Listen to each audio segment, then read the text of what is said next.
That begs the following question. Okay, who does it better? Right? Nobody does it better. So is it MI5, MI6? Is it the KGB or the GRU as they're called now? Is it the CIA? Who does it the best? I think that begs the question, what do we mean by it? If we're talking about stealing secrets, intelligence collection, the vast hoovering up of intelligence, you got to say that's the KGB historically. And who knows about Russia today, China today? They do it if we mean acquisition of intelligence. Yeah, stealing of secrets. Yeah, application of military technology. Exactly. Knowing what we're doing before we know what we're doing. That's it. Right. But if we're talking about if it means not only the collection of intelligence, but then analyzing it and disseminating it and getting it to decision makers that actually are going to listen to it, that's definitely not the autocratic regimes, Soviets in the past, Russia, China today. That's Western liberal democracies.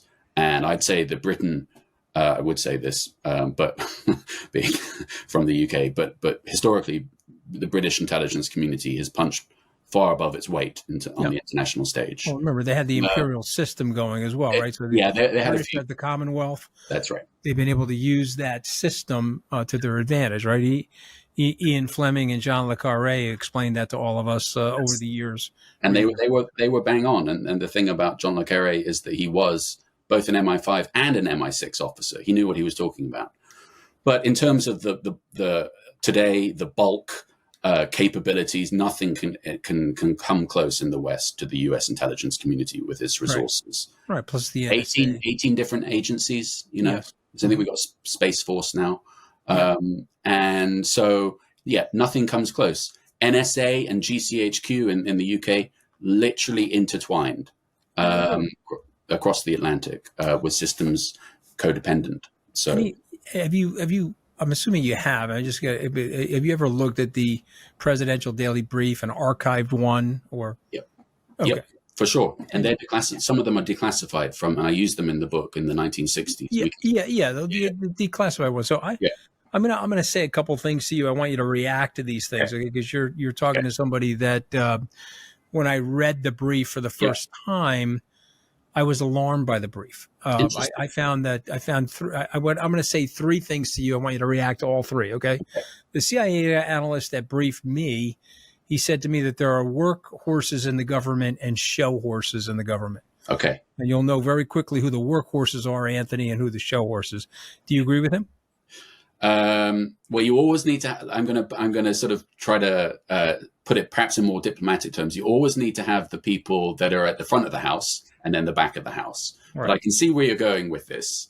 Right. I think I know who perhaps the rest of the intelligence community would probably regard the CIA as the show horse. Is that right? Yeah, I think so. I do think so. Okay. Yeah. Because you've got a lot of stuff going on. We also say that presumably a lot of, as usual, people that call others show horses, there might be a tinge of jealousy there. Let's perhaps say that. Right. Okay. Well said. The other thing that was said to me, and I want you to react to, is that, man, here's what we think we know, but a lot of stuff in that brief is proportioned, meaning it's percentages. We have a 50% chance that this is correct. We have a 70% chance that this is correct. It's not like Hollywood, Calder, where, bin Laden is in the house and here's how we know, and now we're going to send a SEAL team to get him. I mean, there was a lot of vagary and a lot of uncertainty in the decision-making process. Is that correct based on your research? Both historically, and I have to say that is really good to hear in a weird way, and I'll explain why. The worst thing to do would be to be presenting analysis and to give the customers, in this case you, a false sense of the... No, there was none of that. Exactly. No, there was if it's intelligence, if we're in the intelligence business, there aren't certainties. This operates in an area of gray, right? And I think that the yardstick of a decent analysis is being honest and saying, we just don't know. This might be a 51% chance, 49% chance, what have you.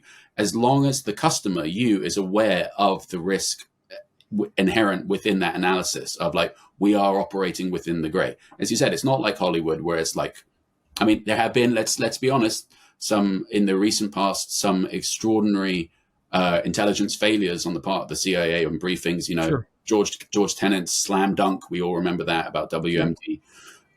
That's an example of where the caveats about the reporting and the analysis are like airbrushed out, and it's presented in a way that doesn't reflect the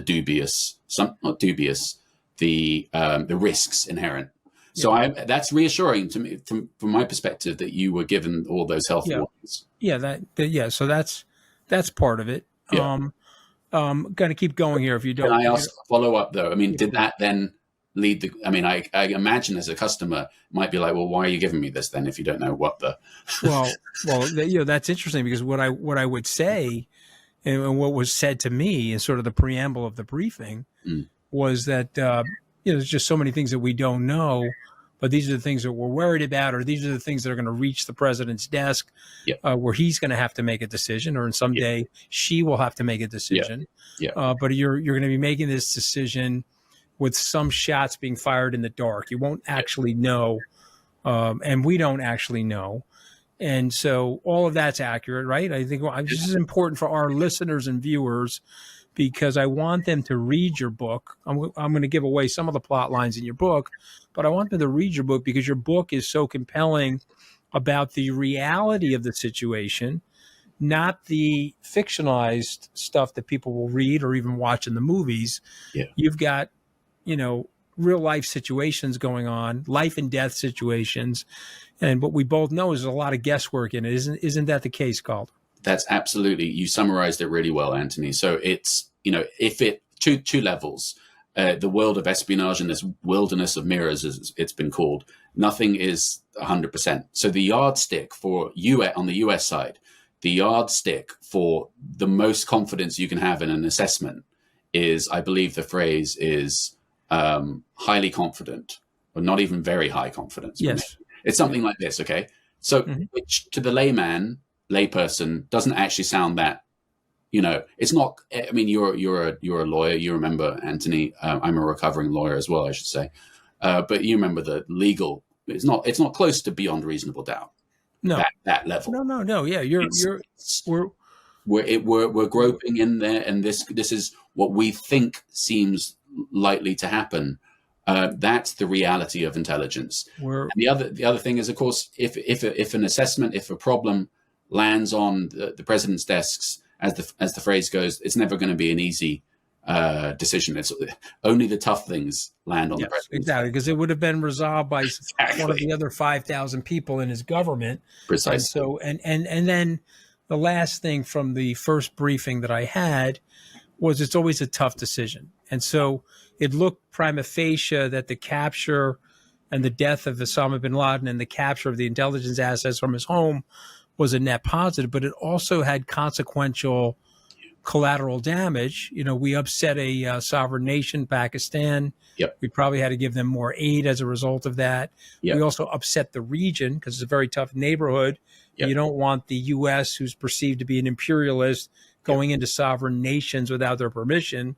And so that set alarm bells off in the Middle East and probably set us back diplomatically. So every time the president's making a decision or she's making a decision, there's some good things that can come out of it, but there's also going to be some collateral damage. Is that a fair statement based on your assessment? Absolutely. I think that time and time again, we see throughout history is particularly the US with all of its power and might, during the Cold War, does something in order to solve a particular problem. And then that sets off a cascade of not even known unknowns, unknown unknowns, and again, I think that's the duty of the intelligence community, is to warn about what are likely future scenarios where there could be what we're talking about here, Anthony, is like thing of blowback, where one thing leads to a succession of other events and then it blows back on the US in some way or another. Right, exactly. So we always have that. We always have that risk. Okay.